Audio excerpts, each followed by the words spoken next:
Today we have the pleasure of speaking to Sammy Oteng, who is the Senior Community Engagement Manager at the All Foundation, which seeks to create a justice-led circular economy.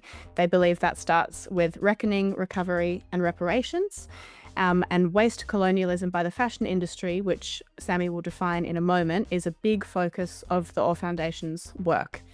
Back to Sammy though. Sammy is also a trained fashion designer. He's based in Accra in Ghana. He's been repurposing secondhand pieces for over a decade, and within his work makes a socio-political statement exploring issues of neocolonialism, sexuality and gender fluidity.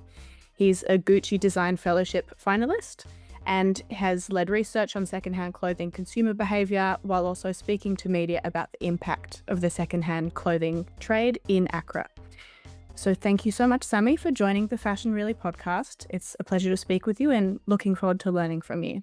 Thank you very much, Emma, for having me. Great. So I think the best place for us to start would be to define waste colonialism for a listener who may have never heard this term before and to unpack what that really means. Yeah. So I think waste colonialism is a term that we've been hearing quite a lot within the fashion sustainable space and the sustainable space generally. But when we talk about waste colonialism is the practice of when like a wealthier, more industrious countries, usually in the global north, transfer their waste materials, things that they can't use anymore, to developing countries, usually in the global south, in a way of dominating them in ways that they can do. So for example, you have like wealthier countries that would have like all the technologies and then the wealth and money to manage their own waste, but yet they move the burden of their waste management into countries in the global south. That is basically what global waste colonialism is. That's a really good, short, punchy definition. Thank you. And in terms of the impact of waste colonialism, where you are specifically, can you speak both in terms of like how much clothing is actually being sent from Western countries every week, every year, and also what is the result of that? What does it actually look like and impact the community like? Yeah. So Ghana is a country of around 32 million people. Hmm. And on a weekly basis, Ghana receives around 15 million garments on a weekly basis. Wow. So this is the amount of garments that is coming in just on a weekly basis. And then I answered that question stating Ghana's population just for the comparison of the amount of people in Ghana and the amount of clothing that is coming in on a weekly basis.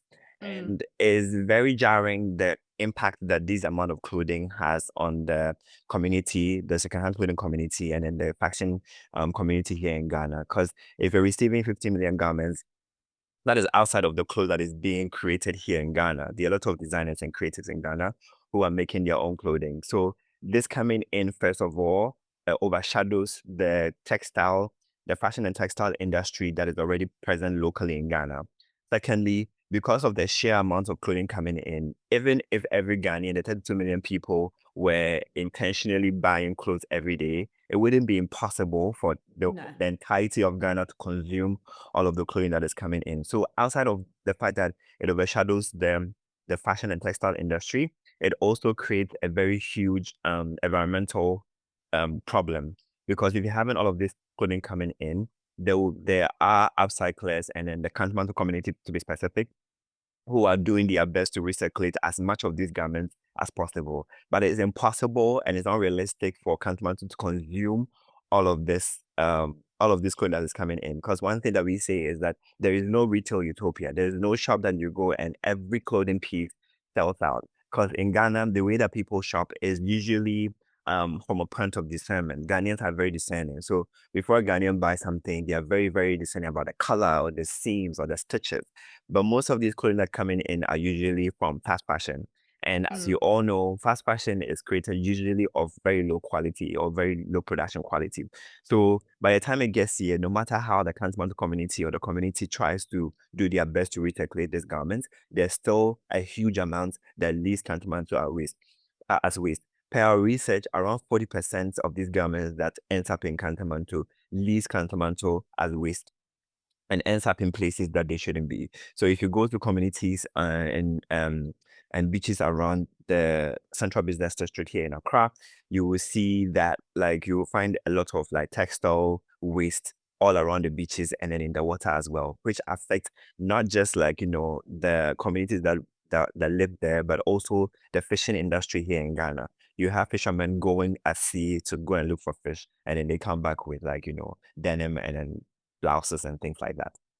Mhm, and the marine ecosystem destruction then would be huge. Do you Exactly. know, like, how much of the clothing going into the markets is something that someone in a different country has bought and worn as compared to a brand has just immediately sold it as waste because they thought that they would sell it or they overproduced on purpose or it wasn't made to a high standard? Do you know, like, where it's coming from specifically? Yeah. So most of the garments that is coming in to Ghana are usually garments that have been bought and worn by a consumer and then transferred on or like donated. Because um if you look back at the secondhand clothing trade about a decade ago, it was a bit different where you were seeing like a little bit more high quality products coming in. But what Mm, happened with that, was that with the trend of like resale and then thrifting and all of that, there's also a lot of communities and a lot of organizations and companies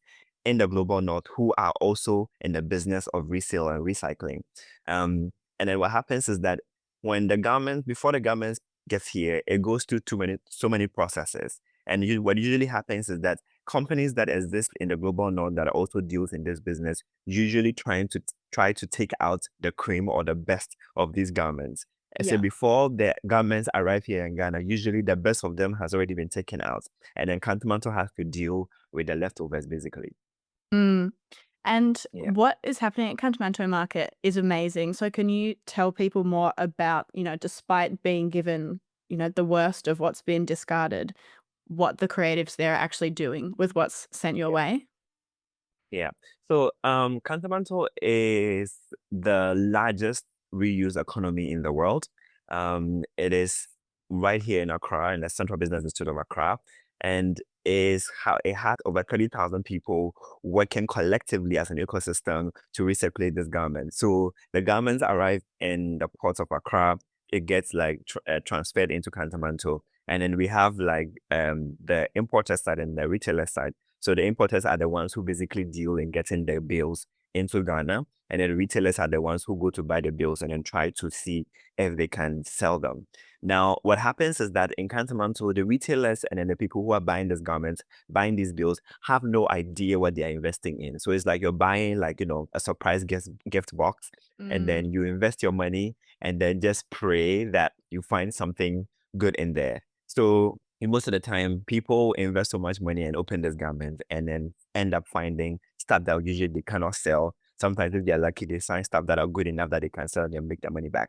But outside of these retailers, there's also, as I mentioned before, it's an ecosystem. So outside of the retailers, there are also tailors, there are upcyclers, there are overdyers, there are screen printers, there are menders, and then so many people who work together with the retailers to see if they can find second life or prolong the life of these garments. So, for example, if a retailer usually deals in men's shirt, they go to buy the men's shirt, maybe a percentage of it is good enough for them to sell. Now, the rest that they can't sell, what they do is they work together with the tailors, the menders, and the overdyers, and then some of them cut these men's shirts and then turn them to underwears or shirts for babies and children. mhm. And as you know, like, with how babies are, they grow really fast. So there is always like need for like, that market to be served. So most of them have these garments that like, the tailors will work on, try to readjust and make the size right, or try to screen print and then make so even if you look at the shirt that I'm wearing today, is a I was split gonna panel ask shirt. about it actually. Exactly. It's a split panel shirt that was made in Kantamanto. So one part of the shirt was like severely stained and another part of it was severely torn. So you have like two shirts with half of them not being good. But what can they do? They cut off the part that is not good and then bring it together and then like, basically transform into something new that can be worn like, again. So basically that is how Kantamanto functions as an ecosystem to upcycle and then reuse and then recirculate all of these garments that is coming in. But again, Kantamanto is not like, a retail utopia. So with the 50 million garments that is coming in every week, with Kantamanto's hard work, is able to transform around 25 million garments each month Which is to be phenomenal. reused. Exactly, phenomenal. And then if I should tell you, like usually when I speak about like, the work that Kantamanto does, like in this manner, people think like, is this like very technology based and like, very, very industrialized with all of this machinery and all of that. But if I should tell you, sometimes the space that some of the upcyclers and the designers who work in Kantamanto don't even like, space or studio spaces to work. So sometimes they have the garments in the air and then the cuts in the air and then they work like they basically work with the garments in their hand this way, which Mm, is not any way that any designer or any person who work with clothing would work.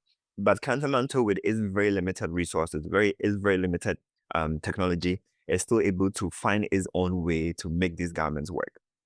And mm, the sad thing is that because of like how these garments like are constantly coming in influx, it also overshadows like the creativity that exists in Tanzania. Because if you're having the garments coming in, that means like someone will take their time and I mean, coming from a design background, take your time, look at the textiles, look at the garments, try to look for inspiration and then do their work. But because the garments are constantly churning in, Kantiman basically have to work on their feet. Like the garments come, they have just like a split second to think of what they can do with it. So imagine like, like how best Kantiman would have gone if there was not like, such an influx of bad quality clothing and then they had the time and the space to really create the way that they want to. So Kantamanto is just like a very unique model of what like, fashion sustainability could actually look like.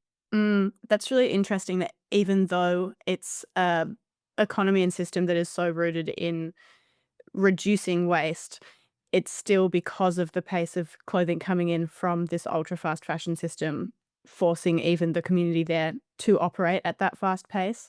I hadn't thought about that Exactly. before, but of course it makes sense. Um, I'd love to hear from your designer perspective too, which also I wanted to say I love how you have the green text on the blue side of the t-shirt that matches the green Yeah. on the other side. Very nice. Um, how you find that balance as a designer of, how it has changed your design practice, you think, as compared to if you were only working with like virgin new materials and both, the pros and cons of that and how you use that for your process. Yeah. So coming from a very traditional and I guess conventional fashion education background where like you're basically taught to use virgin material and then basically aspire to be like a bigger brand, a household name and all of that. It's getting to know Kantamanto and having to work in Kantamanto really shifted the way that I appreciate garments and every use of clothing because one of the things that basically inspired me as a designer into doing the work that I'm doing right now was, realizing that as designers, we are basically creators. And then there's no creator who would want to create something like, with so much love and so much passion and then expect it to end up on like, a beach somewhere or like, on in some environment where it's not supposed to be, where it's not Mm, respected or used anymore. It's basically disrespect to your creativity, your talents, and your skills. mm, So for me, like my initial interest in upcycling and recycling really garnered from the fact that there's all of these garments that could be reused, and for me it also posed like a challenge because like if you have virgin material, you know exactly like which length of fabric that you would need, which color of it that you would need. But if you're using like already used material or upcycled material or reused material, you basically have to challenge yourself on how you're going to create with something that is already existing. And for me, it also says like a form of continuity of like, something that has already been created. There is like, an artist or creator somewhere who did this. And then maybe unbeknownst to them, like this garment is ended up somewhere else. So being a creative in the same industry, how do I prolong this something that somebody else has created? And then generally, like in the Ghanaian culture or in the African culture, prolonging the life of garments is something that is very innate. mhm, So if you go to homes, nobody like ever makes garments. Like there's never like you would never go out like anywhere to find textile waste and you find something that has been, basically handcrafted or hand sewn here in Ghana that you'll find in the trash. It's never done. Like Because you'll it's too never find that. precious to just throw it It's too out. pressure. Yeah, it's Yeah. too pressure.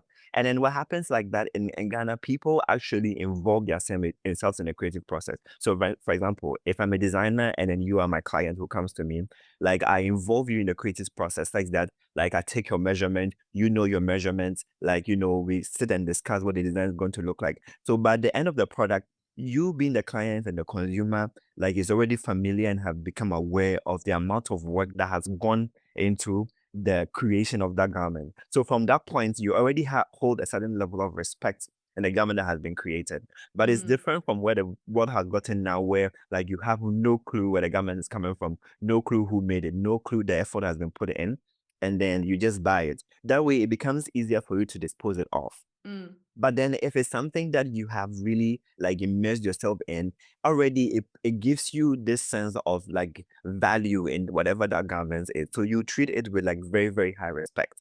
Like I remember when I was in school, one of the things that I used to create were from my mom's garments from when she was in her teens. Oh, And then wow, she that's so still nice. had like these garments in her wardrobe, Mm. not because like they fit anymore, but because she took very good care of them such that it could be passed on to anybody who would want to wear them. And then she passed those garments to me when I had to do my final graduate collection. And then those were some of the pieces that I deconstructed and reconstructed to make some of my pieces. So it really translates the culture of longevity and the culture of value that people within this part of the world place on garments and in generally like everything else. And it's really something that I think the global north has lost over the years. Mm. And then if we don't take care, some of the impacts that happens with like, fast fashion and the influx of clothing coming in here is that with the younger generation and then like, the generation now, if they are constantly getting used to the influx of garments coming in, what happens is that they would think, okay, well, there's so many clothing. If I go to Kantamanto, if I go to a thrift shop, I can buy this garment, it's for cheap. Slowly, it changes the mindset of these people thinking clothing is disposable as well, which is Yeah. basically what has happened in the global north. Because if Mm. someone buys a garment today, I remember I was in New York late last year, and we went to a fashion shop and we were checking like, a pair of denim for about, um, $5 or something. And then I went to buy orange juice, like a glass of orange juice. And it was Mm. like, I think it was about $11. And in my mind, I was thinking, in what Hold universe on. should Yeah. orange juice, in what universe should a glass of orange juice cost more than a pair of pants? Totally. Yeah. Particularly when it's like something that you consume once as compared to can wear Exactly. for a really long Exactly. time. Yeah. A really long time. And I think about all the work that has been putting in, the pattern making, the person that made the fabric, talking about even where the fabric came from, how it was dyed, how it was printed, how it was sewn, how it was cut, all of the work that comes in. And then like, somehow we've been pushed to a point where like orange juice is more expensive than a pair of pants. That Mm. doesn't make any sense at all. But slowly, that is what happens, and it slowly changes, like the mindset and the conception of people around these things. So something that I always say is that, like, if we didn't have spaces like Kantamanto, and then a community like that that does upcycling, slowly places like Ghana would also lose its like its value for certain clothing like this, and then that would be the end of it all. Honestly. Mm. No, and I think the way that you describe the culture and the way that Ghana views clothing, at least before younger generations are kind of swayed through this process, it shows how much fashion has become a business that is just obsessed with increasing profits for, the wealthy few and not actually serving the people who have less nice clothes, who are less engaged creatively. Like I used to, when I was a teenager, go shopping like every Monday and buy something cheap, and I thought that that was so fun, and that was how I was like a part of fashion. And now I love to obsess over something for a really, really long time and find the right person who is like a friend who is much better at knitting than me, who can do this part of a project with me, and it becomes like this very special piece of people you love and people you know and all that kind of thing. Um, and yes, I don't know, it's like so important to have that reframe of that it might cost more, but it is worth much more. And you're probably spending less if you're not going shopping constantly, like so many of us are. What do you think then for people who haven't made that shift, that I was just talking about, that are still going shopping all the Yeah. time in wealthy Western nations, like what are the key things that you wish every citizen consumer could know and understand and do differently to help solve this problem? Because we're the ones, contributing to it. Yeah. I think one of the things that people could do is like, educating themselves and being self-aware. Cause like if you go to most of these fashion brands, like even right there as you're shopping, they're telling you we are collecting garments back, collection program, collect back program. And you go and then collect like, place the garment that don't want anymore, and then you're thinking to yourself, where is this garment going? Or like, where is it ending up? Or when you donate the clothing, where is it going? Because for a very long time there has been this narrative that, there are like, poor people in the global south who do not have clothing and they need all of these things. So somehow people feel very good within themselves, knowing that okay, even if I buy like, like 20 garments within a month and I do away with 10 of them, like it's going to someone who needs it. And then the truth is, I mean, whilst there's like upcyclers here and the people here who have businesses on it, it's also very much untrue that all of these garments is actually being absorbed by all of these people. And if you think about it, like, as far as advanced as like, countries in the global north are, like we still haven't figured out technology that is able to assume absorb all of the textile waste that is being created in the world right now. So that Mm, should be a sense to tell you that this garment is most likely going to end somewhere else. And I mean, now there has been so many images and media items around the impact of like, all of these like clothing items that is being shipped down to global south. Like, so people should really be intentional about educating themselves. Now there's the access to internet, there's access to everything for you to really learn about how these garments are done. Secondly, I think one of the things that we say all the time is that sewing is a technology. So being able to learn yourself how to mend. So like, someone will have like a little hole in their garment and say, oh, they have a hole in it. So then they just toss it away. Or like, they have a broken stitch and they say, okay, let's toss it away, or have a stain in it. But being able to educate yourself and learn like, very simple things as even being able to mend the hole or mm, put back a button in your shirt on is another way of prolonging your own garment. And for me, it's the way that I even got into designing and fashion in the first place was DIY. And it's so fun, like just grabbing your own clothes and finding ways of like, just like, make fun ways of make reusing or like re-wearing them again. So that is mm, something that people should be like, interested in and educating themselves that like, no matter like the good intention that they are setting, most of this clothing is coming and then ending up somewhere else. And then usually people think, oh, it's just 3 garments or 2 garments that I'm putting away, I'm throwing away. but everyone's But saying it. imagine exactly Yeah. everyone is saying it. So if you have a million people saying that I'm just putting 3 garments away, that is 3 million garments like being thrown away. So imagine if the entire global north have this mindset that, okay, it's just me, I'm not doing too much, it's just that 1 garment, it's just 5 garments. At the end of the day, they all collect up and then they become like one huge number that we are all seeing here and causing the impact. So again, one of the things that people could do is like taking their time to educate themselves on what is happening around the world, what is happening around like, in the fashion industry and how this affects like, the entire global climate. Because usually because people think like, this problem is not in their backyard, they think it's not their problem, but the truth Mm, is, like, you may not be seeing the impact of it right now. But at the end of the day, we are all in this world, and then all the climate issues and climate change is affecting us all in the end. So you may think that, okay, you've thrown it away and you're never seeing it again, but the impact comes back to us all. So we should start thinking more globally and then start being more conscious about like the impacts of all of our little actions that happen to other people. Again, like another thing is like when you come to Ghana, and this is something that one of the community members from Kantamanto shared with me, and then she was like, in Ghana the concept of donation is the idea of love and giving, such that if you have a garment or something that you don't want, something that you want to give out, you want to give it out because it's something that you would give to yourself if you yeah. actually wanted to. So you don't throw something away because you hate it or you don't want it anymore, or it's torn or it's so bad. But in Ghana, if you go into like programs like churches or whatever where people are donating, they usually like wash the garments, iron them, fold them, and then put them in a presentable way. But in Kantamanto, you find garments like, with paint stains, even sometimes with blood stains and food stains and things like that, that people, throw into like these bins just to be shipped down here. But think about it. If you're truly wanting to donate this to somebody else, would you donate this to your brother or your friend or your sister or your mother, knowing like, the state that is in?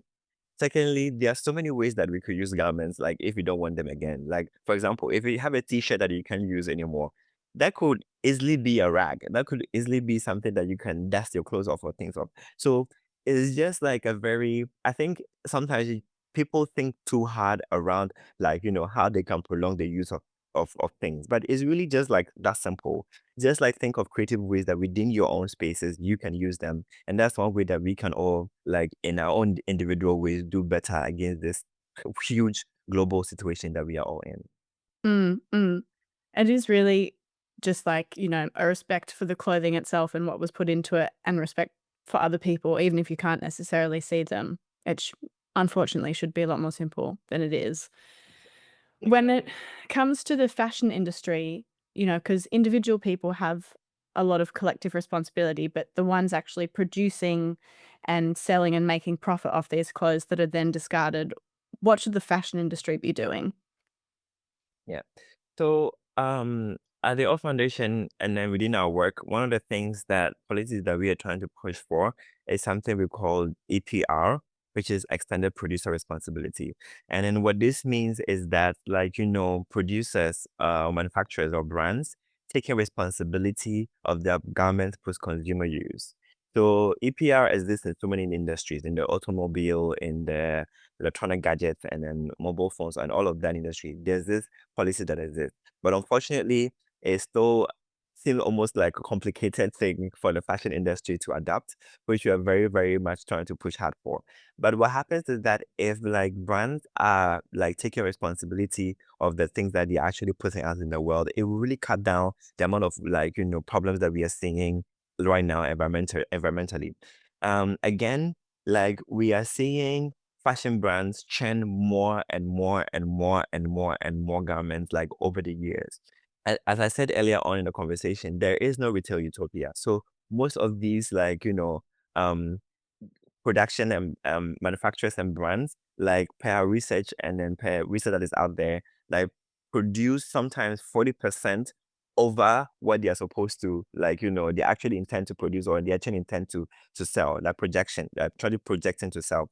So which means that even right from the onset, these brands are producing more than they know that their clients or their customers would actually buy from them. So in the end, there's so much of it that is going to waste. But if fashion brands generally are like, are being conscious and reducing their production volumes, this will be a way for us to tackle all of this issue that we are in right now. Again, we live in an industry. I mean, the fashion industry is so far advanced and in one of the oldest industry to think about. But we are in a place where we can't even like directly say the amount of clothing that is being generated or produced in an annual basis because that data Mm, is not out there. And for me, like until we actually have an understanding or like know like how many garments are being produced, it will be difficult for the world as a collective to actually work on solutions to what the problem is. Because if you know that, okay, I have like, a wardrobe full of items and then it's spilling out. And if I'm able to know that, okay, I have 100 garments, the capacity of my wardrobe is 50 garments. So if I have 100 garments, that means I have to work on reducing like, my garment volume in my wardrobe to 50 to for my wardrobe to be able to like, adequately and properly accommodate it. But here's the case, we are in a world and we are in an industry that no brand is like willing to put their production numbers out. So we are out there like, working on solutions, having conversations around how we can move forward in the right direction, but yet we still don't have a full understanding of what the problem actually is. So mm, number one, like brands should be like thinking hard on how they can reduce their production volumes. But before that happens, like until we are all aware of how many garments are actually being produced, we can start having conversations on what is actually supposed to be cut down. Secondly, external producer responsibility. Something that like happens is that if brands are actually paying a quota or a tax on a garment that they are being produced to manage their waste, that will be an incentive for them to cut down their production. Because if you're Yeah. churning so many things out and then like, nobody is holding you accountable or nobody is holding you responsible for anything, then you continue to do it. But if there are policies that are actually grounded within the industry, actually grounded within the legislature, the fact that every brand, every producer, every manufacturer is actually responsible and held accountable for the waste that they are churning out, then like with time, these manufacturers, these brands will slowly get to understand and then start to hold back on the things that they are producing. But now that's not the case. Things are just being constantly churned out and then nobody is being held accountable. And that's what needs to be done. And then again, I think one of the things that like, fashion brands generally should understand that like, fashion is really a point of creativity and expression beyond business, beyond like, profits and anything. That is truly what fashion is. Fashion is creativity, fashion is expression. And then we've slowly gotten to a point where like, because of like the profit-based mindset of like, all of these industries and brands is slowly overshadowing what fashion truly is, which is creativity and expression. And now, Mm. as I mentioned earlier on, even if we come to Kantamanto, there are so many creators, but now they can't tap into their creativity as much because they are working just as fast or just as fast to meet like the influx of all of the garments that have been churned in by fashion brands, and that should not be the way.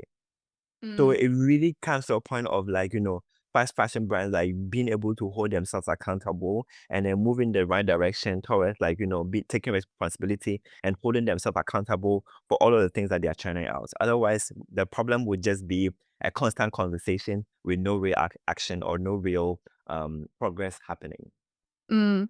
That paradox that you explain is such a clear one of the problem of, brands saying, well, we couldn't possibly pay more for having to manage the recycling at the end or the repair or whatever because we produce too many things to be able to afford that. And it's like, exactly, just sort of telling on themselves. So it makes sense that for now it seems like, there's this avoidance of the issue, but at a certain point, you have to hope that they're forced to stop avoiding that issue. And in terms of other than producing the technology and the infrastructure to recycle textiles down, which is a lot of what we hear being talked about by the big brands, are there things that you think the fashion industry could learn from the creatives at Kantamanto Market about other ways to reutilize clothes that they could have returned to them? So I think one of the things that like, beside policies and then recycle technologies, one of the things that fashion brands could learn from Kantamanto is basically adaptability within the use of things that already exist. Because manufacturers of garments should completely cease manufacturing any garments right now. There will still be enough clothing in the world to clothe like several generations ahead. Mm. But like we've gotten into a world where we are constantly like we're basically living in a scarcity mindset, even though there are all of these garments being churning every day. Like what these brands like market and then push onto us is that there's this scarcity mindset that okay, like you always constantly have to buy a new one, you have to get a new garment, you have to buy a new one, you have to go and get this new trend and this thing that has gone viral and all of that. But that is really not the case. Like if brands were channeling in like, all of the garments, because if you go to Kantamanto, all of these pieces that people are creating are not from virgin material. They are reusing all of these garments. Mm. Think about creative ways. And again, these are people who are doing this with very limited resources. So imagine like, all of these fast fashion brands, like all of these like global not companies that have like the money and the wealth and everything to do this garment are actually channeling and investing in ways that they can actually build models such that garments are being reused again and recycled, we wouldn't have this problem. It And could that be is something amazing. that Yeah. exactly, that's something that we constantly say is like Cantamanto is like, the perfect model of sustainability because like it works as an ecosystem. It's not just like, retailers being isolated. Because if you look at the fashion industry, think about it this way. So we have like most of the production happening usually like in places like India and Bangladesh and all of that, where like workers are being paid like, no fair wages, like you are barely being paid under like terrible working conditions. And then the garments are produced and then usually sold like within Europe and the US and in places like this. And then when all of these garments are done and then are being used, they are shipped down to places like Ghana. So in the end, there is a break in the connection or the communication between like, the chain between where the garment is coming from, who is consuming it, and then where it's ending up. But if you come to Kantamanto, as I mentioned, there is an ecosystem. So it's like everybody exists in a space to ensure that there is like, second life or recirculation of these garments. And if the Mm. fashion industry could actually adapt this, we could go a long way in like, and towards the a positive or progressive direction if you're actually adapting this. Because we happen in a way that nobody like everybody is so detached from everything else that the person who is buying the garment has no idea how it's produced. And when they throw it away, they have no idea where it's going. But in Kantamanto, the retailer that buys the garment sees the garment. He works with a tailor who knows like the trouble that the retailer has gone in or the investment that the retailer has gone into actually like get the garment or get the bill that they are trying to sell. And in the end, like they're all working out as an ecosystem to like churn out all of these make all of these garments that have been recycled or upcycled. But unfortunately, the fashion industry does not exist that way. And then to them is towards a point of profit and not towards a point of like uh uh global progress or progress within the industry itself.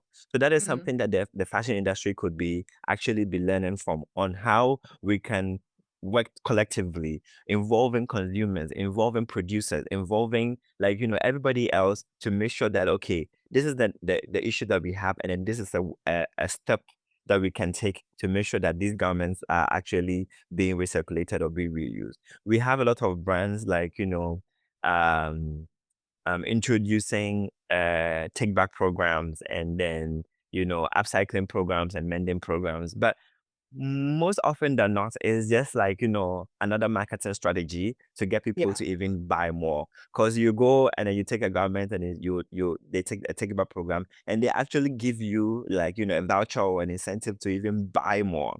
Yeah. So Yeah. how, in what universe is that a sustainable approach towards consuming?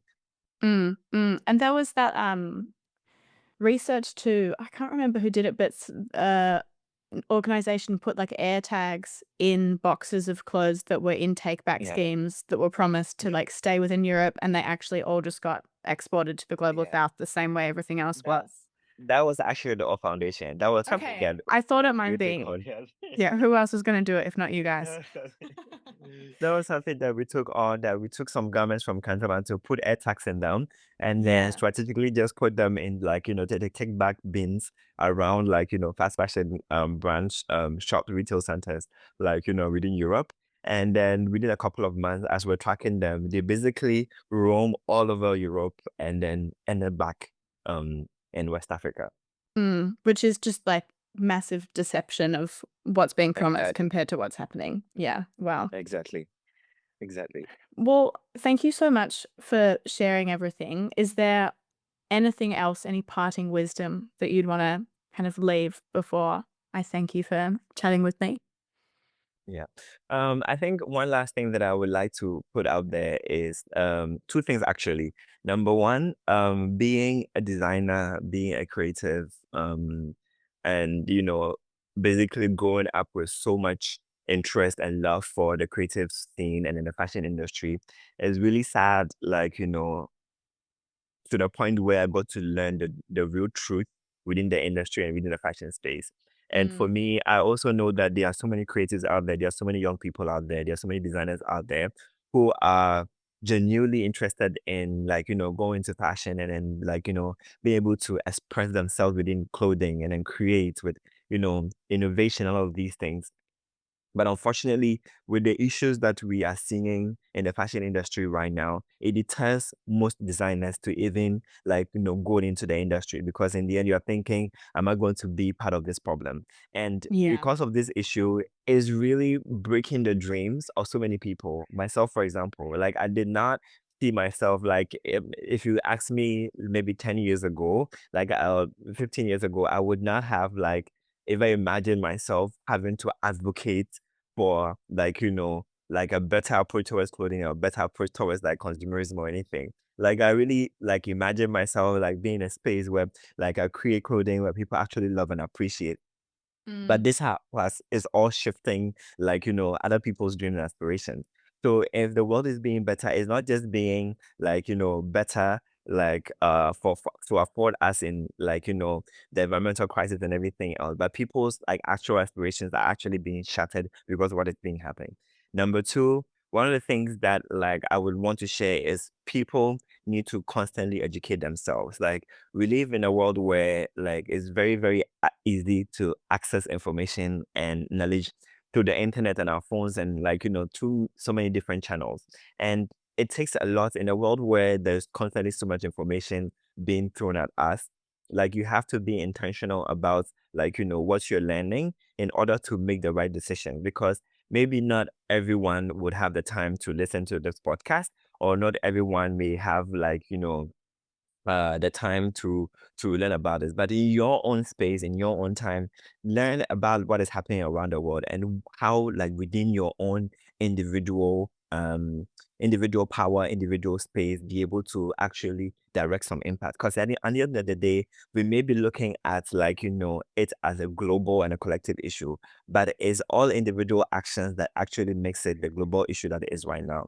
So I'll urge everyone to go on the internet. We have the Stop Waste Colonialism campaign, which was launched by the All Foundation. That is like a great space to learn a lot about waste colonialism, what's like, is happening within the fast fashion industry, and then what some of the policies that we are pushing for and how you can be part of it. And for me, I also like, one of the things that led me into my interest in this conversation and then being an advocate was two conversations from friends. And so it's so powerful how much like impact and how much reach we can have if we are starting to have like, conversations within like, our own social cycles. It doesn't have to be going to a conference or going to like a presentation somewhere to learn about these things. But like, to whoever would be listening to this podcast right now, like whatever that you're learning from this conversation, I urge you to carry this conversation forward. Don't let just it be something that you're listening to yourself. Take it to your mother, take it to your boyfriend, take it to your girlfriend, take it to your sibling, take it to your friend, take it to your workplace. Share with them. Let them know what is happening around the world. Because until it is being like a collective conversation that we are all having, and for to solve a collective problem, it will always be conversations and never really action. So please carry the conversation forward, carry the information forward, let people know about it, let it be part of like, the conversations that you're having. Because I also realize that sometimes people are a bit hesitant to get themselves involved in these conversations because it's a lot. And then I believe some of even people get anxious or get anxieties listening to this. But truly it becomes softer and easier to digest when you are hearing it from your friend, when you're hearing it from someone Definitely. that you're comfortable with. Yeah. So I urge everybody to make this conversation part of the everyday conversations. Otherwise, we are not making any progress. And I think it's such a good point too. Like there are so many different and connected terrible things happening around the world. It's so hard for people to be aware of all of them. So if you're the friend who is aware of this particular issue because you're listening to the podcast, like that's your offering to your community, and someone else will have a different offering and we all end up knowing more together. So I think that's a really great Exactly. way to end the conversation. So thank you so much again, Sammy, for joining the podcast, and we'll make sure that we can get as many people listening as we can. Thank you very much, Emma, for having me. This was a great conversation, and I hope that this goes forward and then goes further as possible so that everybody can hear what is happening. Cool. Thank you. This podcast was recorded on the land of the Wurundjeri Woiwurrung and Bunurong Boonwurrung people of the Kulin Nation in Naarm, also now known as Melbourne in Australia. This land was never ceded, sovereignty was never ceded, and we acknowledge that the fashion industry has a massive exploitative and destructive impact on Indigenous people, as well as their land and the animals that they coexist with. We have a lot to learn from them in how the fashion industry can operate far better and more kindly and respectfully in the future. And then Joshua's bit. Cool, thank you.